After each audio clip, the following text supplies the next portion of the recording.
What is going on, my guys? We have seen some huge swings in the meme stock economy recently, but today we're going to go over AMC's real value estimate. A lot of people out there in my Discord and in the community are holding AMC for the long term. I want to apply famous investors like Warren Buffett, Michael Burry, Benjamin Graham, their value investing strategies, apply it to AMC to come up with a real number of what AMC is worth. That'll give a lot of people out there the confidence or the concern that AMC is overvalued or undervalued. So at the end of this video, I'm going to give you the actual number I believe it is. I'm going to explain to you every component along the way of how I come up with this estimate. And you can apply these strategies like these famous investors use to any stock. So you should be able to apply this to GME or to Tesla or to various other stocks. When looking at stocks from a value perspective, you always need to leave your cognitive bias around a stock at the door. A principled value analysis is literally strictly just looking at the numbers. There is a lot of cult-like behavior going on in Wall Street Bets and in these other guru channels. Keep in mind that the people out there spreading information about AMC through YouTube videos typically don't have any investment in actually giving you correct information. They just want to keep the hype going so that they can keep making money on their YouTube videos. I personally don't make any profits from YouTube videos. I'm just doing this because I enjoy making videos. I enjoy doing deep dives into stock, and I like sharing the information that I find out with people who are curious, and then later having good discussion about that stuff on Discord. So with that being said, let's dive into the analysis. So when doing a value analysis of a stock, there are a multitude of metrics you could look at. For this video, we're going to look at 4 specific things that I think is important with AMC. These are generally important for almost every stock. We're going to be looking at price to earnings ratio, and we're going to be looking at their debt to equity ratio. And we're also lastly going to be looking at the price to book ratio. When looking at these certain metrics, you always want to compare them with like businesses. So you would look at other businesses in the sector. In this case, we're going to be looking at Cinemark theaters and comparing to see if one or the other is severely overweighted or overvalued compared to its competition. That'll give us a better insight whether or not AMC is over or undervalued compared to that sector. When looking at these metrics, we oftentimes want to be looking at pre-COVID data because we're looking at the future outlook of these theaters, not the current outlook. So how do we determine which one of these we calculate for a previous time and which ones of these should we look at for current value? Well, the answer is simple. It's just any metric that has to do with revenue should be looked at according to the 2018 revenue. But if you're looking at debts, those sadly don't go away regardless of pre or post COVID. So as I mentioned, the first thing we're going to be looking at is price to earnings ratio. And the reason that this is important is because if you flip it and you do earnings over price, you're basically getting your return on investment. And of course, with every asset that you invest in, you want to know what your return is. So this journal right here really quickly explains it pretty well. The return on investment can be defined as earnings divided by the price of the investment. So here it's showing an example. If you have a PE ratio of 20, then your return on investment is 5%. So you can also view bank loans in a similar principle. If you have a bank loan that has 5% interest, you could consider that asset to have a PE ratio of 20. If you have an interest rate of 20% per year, you would have a PE ratio of 5. This is clearly showing the concept that a lower PE ratio means a higher return on investment. Just to prove that, it continues to say the lower the PE ratio, the cheaper the stock and the higher apparent return on investment. Now it says apparent because PE ratio does not directly correlate to return on investment, but it does give a really good insight to what it currently would be if there was no growth in revenue. So you will have tech stocks that have a very high PE ratio because what the investor is expecting is that eventually that company will have more and more revenue coming in at a higher and faster rate, which will end up reducing the PE ratio in the long term. So now that we understand why a low PE is important because it yields a higher return on investment,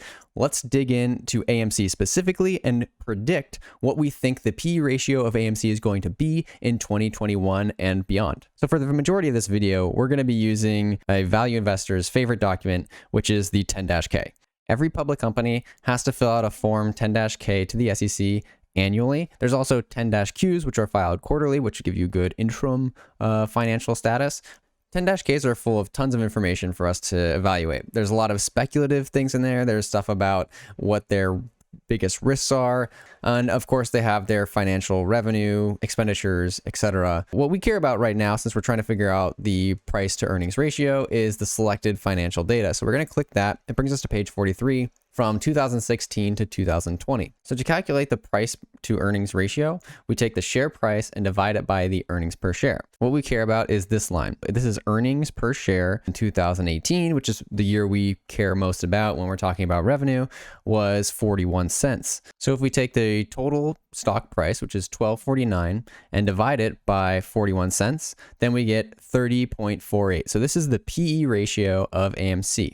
The one problem here, though, and very important to note, is that this P ratio is based off of the number of securities or stocks that they had in 2018. Because AMC has issued an additional 350 million shares into its company, this PE ratio has been significantly diluted. So in order to get the real updated number, even assuming pre-COVID revenue, we're going to have to do a little math. So to calculate the earnings per share, which is the bottom denominator of price to earnings ratio, all you have to do is take the net earnings on 2016 is $111 divided by the total number of outstanding shares, 98.8, and you'll get $1.13 earnings per share. So all we have to do is take that revenue that we assume is going to happen after COVID divided by the total number of outstanding shares currently, and you'll get the new earnings per share looking forward. So to simulate 2021 earnings, let's just take 2018 earnings, which is $110 million. We'll divide that by the total number of shares currently existing, and according to Yahoo, that is 450 million. Again, they do want to issue more, so keep an eye out for that, but let's just use the current outstanding shares for now. So we do 110 divided by 450, and you get 24 cents earnings per share. Now, if you take the current stock price, which is $12.50, and divide it by the 24 cents earnings per share, you'll get the price to earnings ratio of 52. A price to earnings ratio of 52 is extremely high. Most tech stocks, which have a perceived future of extreme growth, are around 30 PE. Since we always want to check other companies that are in the same sector, let's check Cinemark and see what we get out of that. So again, we'll use 2018 data, and you can see here that the net income or earnings for this year was 215 million, and they actually have not issued any new shares since 2018. And so this earnings per share is correct. It is 1.83. The number of total shares, just to double confirm, you can look at Yahoo and it says the shares outstanding is 118. And so if we take 215 million divided by 118 million shares, you're going to get right around $1.83. So again, now that we have the earnings per share, let's now take the stock price, which is 22.36, divided by that, and you get a PE ratio of 12.21. So if I give $100 to AMC, it's going to take them 52 years to re-earn $100. Whereas if I give $100 to Cinemark theaters, it's only going to take them 12 and a half years to return that money. So just to recap here, because they issued so many more shares, the total earnings per share has gone down. Usually when a company issues new shares to bring in money into their business, we expect high growth. A business like, for example, Tesla needs a lot of influx of capital to build facilities or to scale up their infrastructure. And that way they're going to start growing very quickly because they have all this new capital coming in. The problem is AMC is creating all this new capital just so it can pay off its debts. With limited potential for AMC to surpass its 2018 revenue or pre-COVID revenue, so at the end of the day, would you rather be putting your money in something that returns 2% per year or something closer to 10% per year? And of course, the answer is the latter. So the next thing we want to look at is the price to book ratio. What this does is give us a ratio of what the market values a company at and what their book value actually is, so the assets they own. It's important to understand how price to earnings ratio and price to book ratio work hand in hand. The price to earnings ratio shows how much I'm paying for their future revenue, whereas the price to book ratio shows what am I paying for their assets as of now. So if you took a house, for example, the P to E ratio would more inform you of how much rent I could get out of renting this house out, where the price to book ratio would say how much money is this house worth right now. So you can see the price, how much I'm paying for the revenue that they're going to bring in versus how much I'm paying for their current assets. All this information can be found in the 10-K. This is why we are always looking at 10-Ks and financial statements when investing. If you scroll all the way down to page 85 in AMC's 10-K, you'll get to a point where it says consolidated balance sheets. This will give you an idea of what their total assets is and what as well as their total liabilities are. Now, what we're trying to do here is determine what is the market value of this company compared to their underlying assets. And so we're going to take the total value of the company, which currently, according to Yahoo, is $6.269 billion, and we're going to divide it by their total assets minus their total liabilities. And remember, debts do not go away pre or post COVID, so we're going to use the most updated amounts, which are reported here in the December 31st, 2020 column. And so if you do the math, you'll find that actually AMC's overall collective value in terms of assets minus their liabilities, aka debts, is negative $2.8 billion, meaning that all their assets combined do not meet their entire debts that they owe. Now, this isn't always the biggest of deals if a company can make a lot of revenue and eventually pay off that debt. But of course, given AMC's current situation and given the PE ratio that we just calculated, it is looking pretty bleak. So to finish our price to book value calculation, we would take the market cap of AMC, which is 6.269, divided by the value we just calculated, which is the assets minus liabilities, and you get a value of negative 2.19, and that's a ratio. So from an underlying assets perspective in AMC, you're paying money in order to acquire debt. Because AMC as a whole is worth negative value, whenever you purchase a share, you're buying a book value that is negative. It's kind of like giving your friend $10 for the right to give them an additional $2. Nobody wants to make that trade. Now, there is one caveat here that I do want to bring up. In AMC's financial statement, you'll notice that their expenses for 2020 has this really big impairment of long-lived assets, definite and indefinite lived intangible assets, and goodwill. And it's an amount of $2.5 billion. Notice on the other years, it's not even 100 million. This is a speculative value that basically says we've lost value in our intangible assets. And that does get factored down here in the balance sheet. As you can see, the previous year was 4.7 billion, and now we're seeing 2.5 billion in terms of assets. Basically, they're saying that their name, their brand has reduced in value, and that asset value is putting them at a lower amount than it would normally be.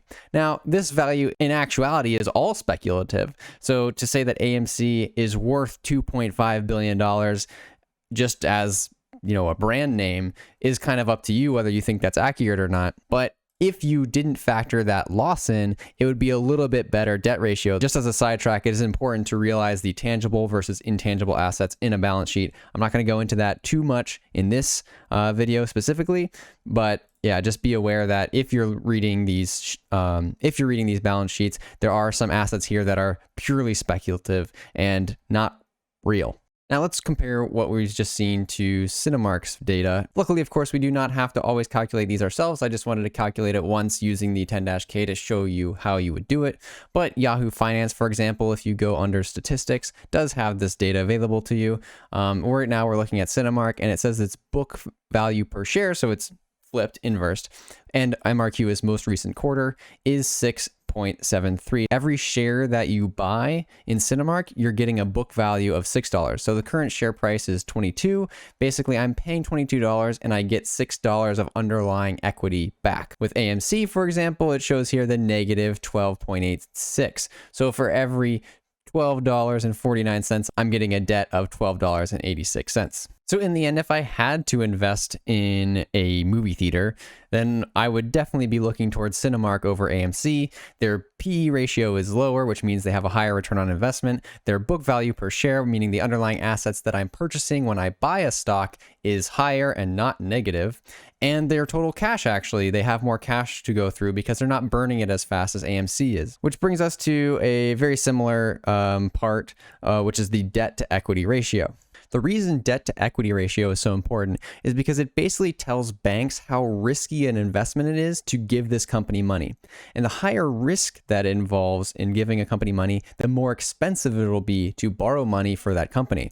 So if I have a lot of equity compared to debt, then it's very likely that the bank will happily lend me money because they have so much collateral of equity to take if, for example, I had to default. Whereas if I had a very high debt to equity ratio, then the bank would consider me a much higher risk and they would charge me a much higher rate in order to take that loan. So for companies that need capital like AMC, this is very important to determine how expensive it is going to be for them to receive that capital. So there is actually a website out here, YCharts, that does this calculation for us. And you can see once they took on a lot more debt, that they have now negative 1.98. If we are comparing that with Cinemark, Cinemark in fact is looking very pretty in comparison. Although 3.0 ratio is quite high, if you do something like Google for like comparison, you'll see that Google has a nearly 0 ratio, debt ratio, which is fantastic. Positive is still definitely better than negative, because negative means that you have more liabilities than your company is in fact actually worth. So Google is significantly better than here you have Apple, for example. Apple is pretty highly leveraged at 1.69. And that Google is basically debt free. So all of its profits are going straight back into the company, not going to any debt lenders. So what we can gather from their financial record here is that they are significantly in debt, which we could expect given the COVID phenomenon.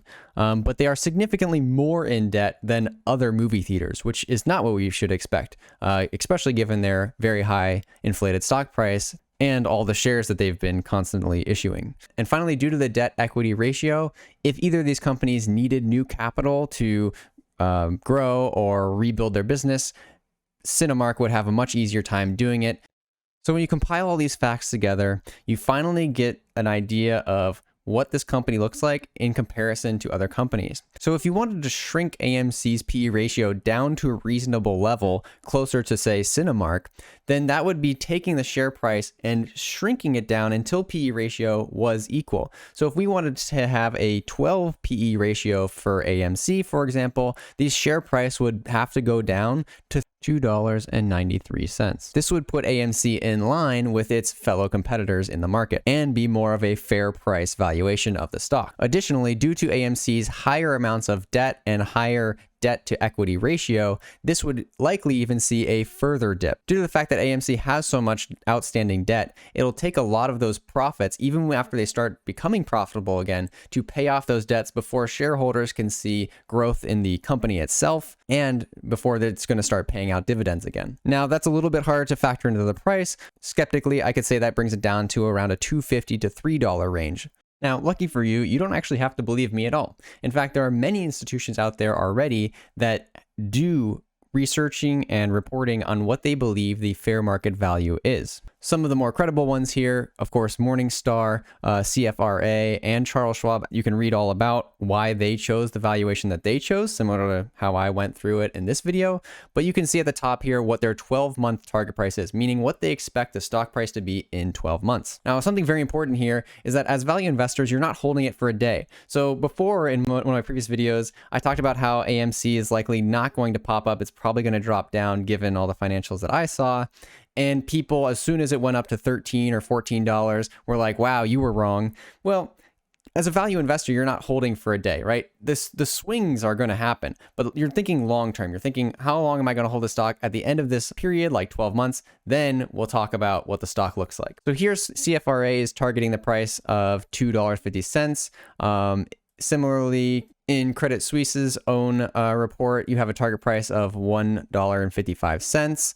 And again, they go into the analysis of what they think, especially in regards to the cash needs intensify. Charles Schwab also has theirs. You have to go hunting for it a little bit. I couldn't find it anywhere except for here, but they are saying that they want to keep their 12-month target of $12.50. So my target is a little bit higher than a lot of these institutional targets, but regardless, I think it's very useful to go through these reports and understand their rationale for why they're giving the price that they're giving. With that being said, though, I mean, take everything you hear with a huge grain of salt, do your own research, do your own analysis, stay safe out there. I think there's a ton of misinformation. I think these gurus that are popping up and becoming very popular are creating a lot of negativity and going to cause a lot of people to lose a lot of money. And that is actually really sad to me. They might not be doing it intentionally because they have their own cognitive biases of why this stock should be amazing and be hyped up.